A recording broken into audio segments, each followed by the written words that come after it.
Hello everyone, good evening, welcome to my channel.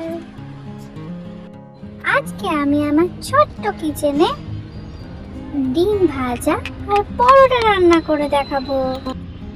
এইভাবে তো আমি ডিম ভাঙতে একদমই পারি না।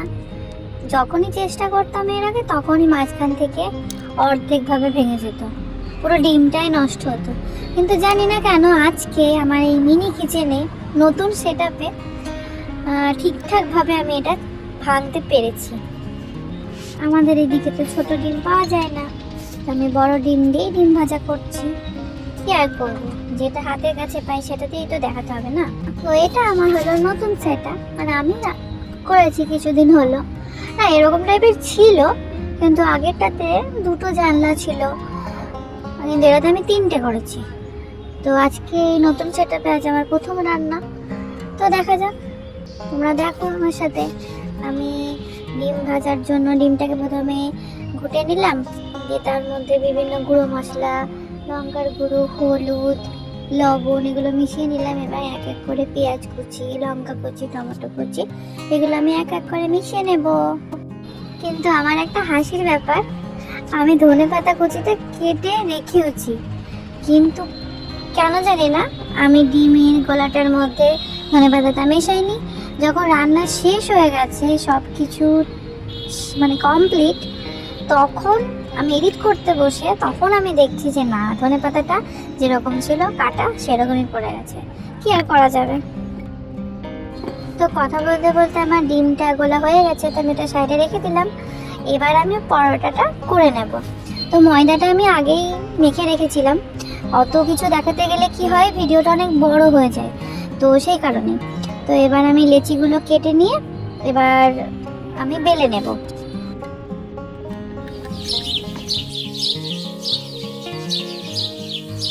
বেলেটা নেব বলে নিলাম, কিন্তু এইটুকু চারটে মেলাতে রুটি বেলা, হ্যাঁ মানছি ময়দার ডোগুলো ছোট, কিন্তু এই যে গোল করে করা শেপ দেওয়া, এটা যে কি কঠিন। যারা এই মিনি কিচেনে ভিডিও করে একমাত্র তারাই জানে। বাইরে থেকে ভিডিও এডিটের পর যখন পুরোপুরি আসে, পাবলিক হয়, তখন দেখতে খুব ভালো লাগে যে কি সুন্দর ছোট ছোট, কিন্তু তার পেছনে যে কতটা খাটনি। এই একটা রুটি বা পরোটা যাই হোক মানে গোল শেপ দিতে প্রচণ্ড কষ্ট। তো পরোটাগুলো আমার গোলাকার সাইজে বেলা হয়ে গেছে।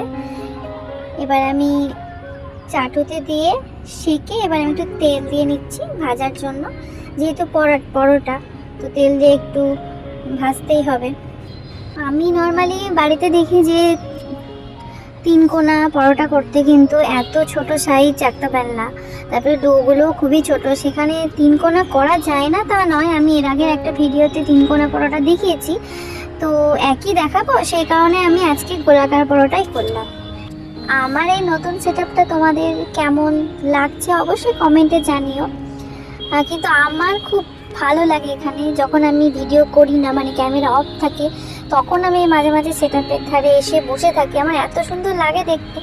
আসলে এখন তো মডিউলার কিচেন হয়ে গেছে, এরকম মাটির মানে ঘরে এরকম রান্না বা খোলা আকাশের নিচে এরকম রান্না খুব কমই দেখা যায়। এবং সবথেকে বিশেষত্ব হচ্ছে যে জানলাগুলো আমি করেছি, তার পেছনে আমি অনেক ফুল গাছ লাগিয়েছি, বাগান করার চেষ্টা করেছি। এবং রান্না করতে করতে এই যে বাইরের দিকে তাকিয়ে সবুজ গাছ, তাতে ফুল ধরে আছে, এই মানে এরকম দৃশ্য দেখা এখন আমাদের এদিকে তো দেখা যায় না। তো আমি এগুলো, আমার কাছে খুব ভালো লাগে এগুলো, আমি মাঝে মাঝে বসে দেখি, উপভোগ করি ব্যাপারগুলো। তো কথা বলতে বলতে আমার তো পরোটা ভাজা হয়ে গেছে, তো তারপরে ডিম ভাজাও মোটামুটি অর্ধেক হয়ে এসেছে। কিন্তু সবথেকে সমস্যা হচ্ছিল এই টাইমে, মনে পড়ে যাচ্ছে ভিডিও করার টাইমে, যে ডিম আমি কোনো মতেই ভাজা ডিমটা আমি তুলতে পারছিলাম না, এতটা অসুবিধা হচ্ছিল, সব কিছুই ছোটো। তো শেষমেশ আমি তুলে ফেলেছি এবং একটু লেগে গেছিলো। আর আমি যখনই ভিডিও করতে বসি তখনই হয় কিছু অ্যানাউন্স করতে করতে আমার বাড়ির সামনে যাচ্ছে, নাহলে কোনো গাড়ির আওয়াজ। ইভেন এখনও আমি যখন অডিও দিচ্ছি তখনও হয়তো তোমরা শুনতে পাবে গাড়ির হর্নের আওয়াজ।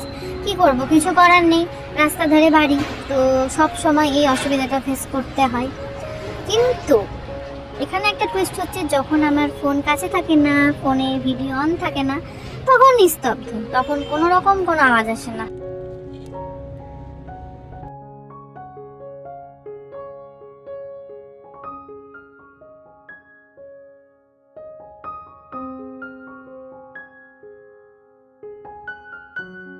তো প্রথমবার তো আমি ডিমটা তুলতে গিয়ে নাজেহাল হয়ে গেছিলাম এবং কড়াইয়ে লাগিয়েও ফেলেছিলাম, কিন্তু এইবার পাকা গিন্নির মতো আমি ভালো মতো ডিমটাকে তুলে ফেলেছি কড়াই থেকে। তো আমার পরোটা ভাজা এবং ডিম ভাজা শেষ হয়ে গেছে। এবার আমি এবং আমার পুতুল তাদেরকে আমি খেতে দিয়ে দিয়েছি এবং দেখে তো খুব সুন্দর লাগছে, এবং পরে আমি টেস্টও করেছিলাম, পরোটাটা খুব নরম হয়েছিল এবং ডিমটাও ঠিকঠাক ঠিকঠাক হয়েছিল। তো পরের ভিডিওতে দেখা হচ্ছে, এবং এই ভিডিওটা কেমন হয়েছে, কেমন লাগলো অবশ্যই কমেন্টে জানিও এবং পাশে থেকো। ভালো লাগলে একটা লাইক এবং চ্যানেলটাকে সাবস্ক্রাইব করে দিও। ধন্যবাদ।